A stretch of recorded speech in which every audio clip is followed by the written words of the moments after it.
ನೆನ್ನೆ ಚುನಾವಣೆಯಲ್ಲಿ ಯಾರು ಕ್ರಾಸ್ ವೋಟ್ ಮಾಡಿದ್ದಾರೆ ನನ್ನ ಹತ್ರ ಸಂಪೂರ್ಣ ಮಾಹಿತಿ ಇದೆ,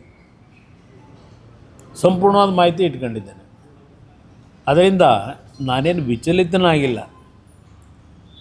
ಯಾರ್ಯಾರು ಕ್ರಾಸ್ ವೋಟ್ ಮಾಡಿದ್ದಾರೆ ಅಂತಕ್ಕಂಥದ್ದು ಮೊದಲೇ ನಾನು ನಿರೀಕ್ಷೆನೂ ಇಟ್ಕೊಂಡಿದ್ದೆ, ಅದು ಯಾರಿಂದ ಹೋಗುತ್ತೆ ಅಂತ ಇದೆ. ಅದರಿಂದ ಇದೇನು ಈ ಚುನಾವಣೆಯ ಫಲಿತಾಂಶ ಕ್ರಾಸ್ ವೋಟಿಂಗು ನನಗೇನು ಯಾವುದೇ ರೀತಿ ಆಘಾತ ಅಚ್ಚರಿ ಯಾವುದೂ ಉಂಟು ಮಾಡಿಲ್ಲ. ಮೊದಲೇ ನನಗೆ ಇದರ ಅರಿವು ಇಟ್ಕೊಂಡಿದ್ದೆ. ಅದರಿಂದ ನಾನು ಹೆಚ್ಚಿಗೆ ಈ ಚುನಾವಣೆಯಲ್ಲಿ ನಮ್ಮ ಮನೆ ದೇವಸ್ಥಾನಕ್ಕೆ ಹಾಕೋದೆ ಆರಾಮಾಗಿ. ನನಗೆ ಗೊತ್ತಿತ್ತು ಇದು. ನಾನು ಸಾಂಕೇತಿಕವಾಗಿ ನನ್ನ ಪಕ್ಷದ ಶಾಸಕರು ಈಗಲೂ ಯಾವ ರೀತಿ ನಡ್ಕೋಬೋದು ಅಂತಕ್ಕಂಥದ್ದನ್ನು ಪರೀಕ್ಷೆ ಆಗಲಿ ಅಂತಲೇ ಇವತ್ತು ಅಭ್ಯರ್ಥಿ ಹಾಕಿದ್ದೆ. ಅದಕ್ಕೆ ನಾನಾ ರೀಸನ್ಗಳಿದೆ, ಅದು ಬೇಡ ಸಾರ್ವಜನಿಕವಾಗಿ ಬೇಡ. ಇಲ್ಲ ಪಾಪ ಅವರಿಗೆ ಕ್ಷೇತ್ರದಲ್ಲಿ ಅಭಿವೃದ್ಧಿ ಆಗ್ತಿಲ್ಲ ಅಂತಕ್ಕಂಥದ್ದು ಒಂದು ಭಾಗ. ಈಗಾಗಲೇ ಮುಂದೆ ಏನು ಮಾಡಬೇಕು ಅನ್ನೋದು ಅವ್ರು ತೀರ್ಮಾನ ಮಾಡ್ಕೊಂಡಿದ್ದಾರೆ.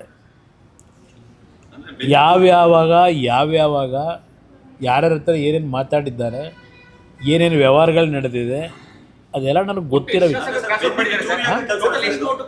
ನಮ್ಮಲ್ಲಿ 4 ಜನ ಮಾಡಿದ್ದಾರೆ. ಯಾರು ಅಂತಕ್ಕಂಥದ್ದು ಗೊತ್ತಾಗಿದೆ, ಅದು ಚರ್ಚೆ ಆಗಿದೆ. ಹಿಂದೆ ಕಳೆದ 3 ವರ್ಷದಿಂದ ಏನೇನು ನಡ್ಕೊಂಬರ್ತಿದೆ ನಾನು ಗಮನಿಸಿದ್ದೀನಿ, ಏನೇನು ನಡೀತದೆ ಅಂತ. ಅದು ಗಮನಿಸಿದ್ರೂ ನಾನು ಅವ್ರಿಗೆ, ನೋಡ್ರಪ್ಪ ನಿಮ್ಮ ಕ್ಷೇತ್ರದಲ್ಲಿ ಜನಗಳಿಗೆ ಏನೇನು ಮಾತು ಕೊಟ್ಟಿದ್ದೀರೋ, ಗೆಲ್ಲಿಸಿದ್ದಾರೆ, ನೀವು ಆ ಮಾತು ಜನಗಳ ಹತ್ರ ಉಳಿಸ್ಕೊಳ್ಳಿಕ್ಕೆ ಮಾತು ಕೊಟ್ಟಿರ್ತಕ್ಕಂಥದ್ದು ನಿಮಗೆ ಅನುಕೂಲಗಳು ಮಾಡ್ಕೋಬೇಕು ಅಂದರೆ ಇವತ್ತು ನೀವು ನಿಮ್ಮ ಜಾತಿ ಹೆಸರಿನಲ್ಲೋ ಇಲ್ಲ ಇನ್ಯಾವುದೋ ಒಂದು ಇದರಲ್ಲಿ ಯಾವ್ಯಾವ ರೀತಿ ನಿಮ್ಮ ಕ್ಷೇತ್ರಕ್ಕೆ ಅಭಿವೃದ್ಧಿ ಮಾಡ್ಕೋಬೇಕು ಮಾಡ್ಕೊಳ್ರಪ್ಪ ಅಂತಲೂ ನಾನು ಹೇಳಿದ್ದೀನಿ.